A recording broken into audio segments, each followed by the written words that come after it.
김은국 씨가 좀 구설에 오르고 있죠. 하정근 평론가에. 근데 어제 같은 경우에는 공식 행사에 처음으로 모습을 좀 드러냈네요. 예, 그러니까 김은국 씨가 어제 가수의 날 예. 기념 콘서트가 김포에서 있었는데 거기에 보면 뭐 배따라기라든가 김학래 씨, 그 개그는 김학래 씨 말고 가수 김학래 씨, 김학래 씨. 80년대 굉장히 히트했던 예. 뭐 장은숙 씨라든가 그 우순실 씨라든가 굉장히 우리한테 친숙한 가수분들이 많이 나왔는데 김은국 씨도 거기에 모습을 드러내서 최근에 여러 가지 구설수가 있었지만 그것과 별개로 적어도 그 콘서트장에서만큼은 상당히 당당하고 자연스럽고 이렇게 밝고 활기차고 그런 연예인으로서의 모습을 오랜만에 보여준 것 같습니다. 어제는 여기 참석하고 오늘 협회에서는 아예 기자회견을 했던데 예.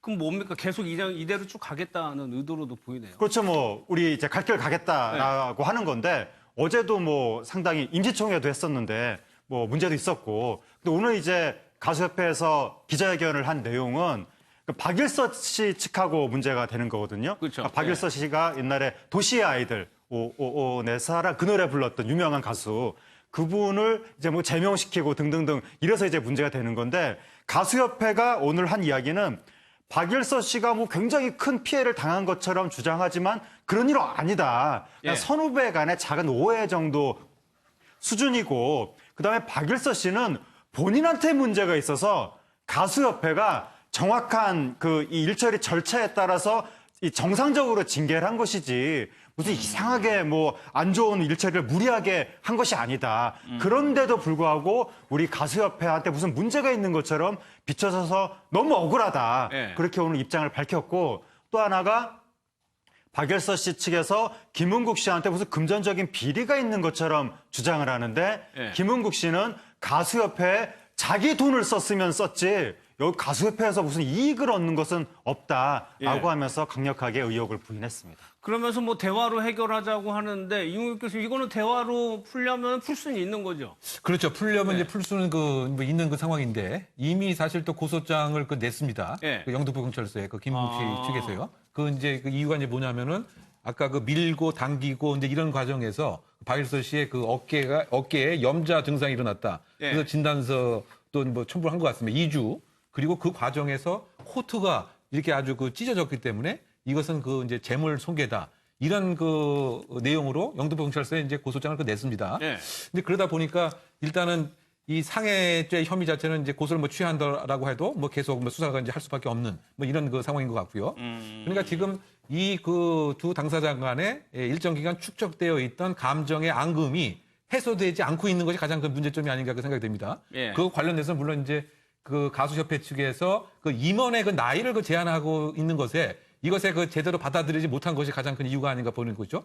65세 그 이상은 임원을 맡으면 이제 안 된다고 하는 것이 그 김은국 가수협회장의 입장인 것 같고 예. 박일서 씨는 그렇게 되면 이제 임원직을 못 맡단 말이죠. 아니 왜 그렇게 할 수 있느냐? 이것 자체부터 해결되지 않고 있는 상황에서 예. 그냥 그 잘 해결했다고 하는 것은 일시적인 미봉책에 이제 불과하지 않나 뭐 이런 생각이 드는 거죠. 근데 소극장 이 가수분들이 물론 대중의 그 팬 때문에 좀 힘을 얻고 하는데 이런 진흙탕 싸움을 보이는 게 뭐 누구 말이 맞건 그러건 가네요. 보기는 안 좋네요. 그렇죠. 이런 상황은 빨리 끝낼수록 좋은 거죠. 예. 그리고 여기 이제 당사자로 거론되는 분들이 나름대로 다 팬들이 있고 또 이 대중들의 사랑을 받았던 분들이지 않습니까? 그런 분들이 이 협회의 어떤 운영권 등등 기타 이런 이유로 해서 서로 뭐 폭행을 했느니 안 했느니 고소를 하고 이런 모습 자체가 어쨌든 대중들이 보기에는 그러한 대중 가수에 대한 신뢰 자체를 떨어뜨리는 부분들이 있거든요. 예. 그러니까 잘잘못 이런 부분을 떠나서 빨리 좀 어떤 식이든 대화로 좀 해결해서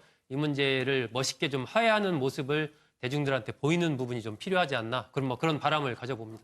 근데 좀 의문점이 드는 게 이 협회장 자리가 어느 정도나 대단한 자리길래 이렇게 예. 싸움을 벌이는 거냐. 그게 지금 이해가 안 가는 대목인데 가수협회라는 게 무슨 대단한 이익단체라고 아무도 생각하지 않았고 가수협회 협회장도 그냥 친목회 뭐 대표 정도의 느낌 아니냐 네. 그 정도로 생각을 했었는데 이 자리 때문에 과연 그러니까 박일서 씨는 본인도 또 차기 그 회장을 하고 싶다라고 하는 것이거든요. 근데 그래서 나를 회장을 그러니까 나를 밀어내기 위해서 회장을 안 시키기 위해서 이런저런 꼼수를 쓰면서 나를 제외시키고 있다, 배제하고 있다 이렇게 주장을 하는 건데 예. 이게 꼼수를 써가면서 그럴 정도의 자리인가 지금 사람들이 의아해하고 있고 예. 그 이제 김은국 씨가 가수협회 이제 대표 회장 이거 하면서 그 전까지는 이걸 사람들이 잘 알지도 못하는 단체였었는데 예능에서 계속 얘기를 했거든요. 그랬죠. 김은국 예. 씨가. 그러다 보니까 단체에 좀 지명도가 생기고 약간 명예라는 그 타이틀이 생긴 것이 아니냐. 그러니까 금전적인 이익은 없더라도 이걸 통해서 원로 가수가 좀 전체 가수계, 이 가요계를 이끌어간다는 명예라는 자산이 생겨서 그걸로 인해서 조금 다툼이 생길 소지가 있는 것이 아니냐라고 하지만 예. 그렇다고 하더라도 이게 다 알고 지내는 친한 분들인데 원래 그러게요. 친한 분들이 얼굴 붉힐 사안이 아닌 것 같은데 어쩌다 이렇게 됐을까? 예. 가요 팬들이 안타까워하는 거죠. 그러니까 되게 저런 협회들은 예. 이 협회 회장 개인 그러니까 예를 들면 지금 김은국 씨 같은 경우도 내가 협회에서 돈 한 푼 받지 않고 내 돈을 오히려 쓴다. 뭐 이제 이렇게 얘기를 하잖아요. 저 협회 부분은 회장 개인을 봐서는 안 되고 협회가 운영되려면 기금 돈들이 움직이지 않습니까? 예. 돈들이 움직이는 거기에 대한 어떤 집행 권한 이런 것들이 이제 상당한 영향력을 발휘할 수가 있는 것이죠. 그리고 어떤 부분에서 이제 가수협회 이름으로 뭘 했을 때 그럼 거기에 누가 갈 거냐? 예를 들면 가수협회 대표 자격으로 어딘가 누군가를 가야 되는데 그 가는 사람을 결국 지명할 수 있는 권한이 집행부 특히 회장한테 있는 거 아니겠습니까? 네. 그러니까 그런 부분들은 바로 직접적인 어떤 금전적인 이익을 얻는 것은 아니지만 상당한 이 어떤 영향력을 갖게 되는 것이고 거기에 더해서 지금 하재근 평론가가 이야기한 어떤 회장이라는 그런 플러스 명예 예. 이런 것도 갖게 되는 것이죠. 알겠습니다.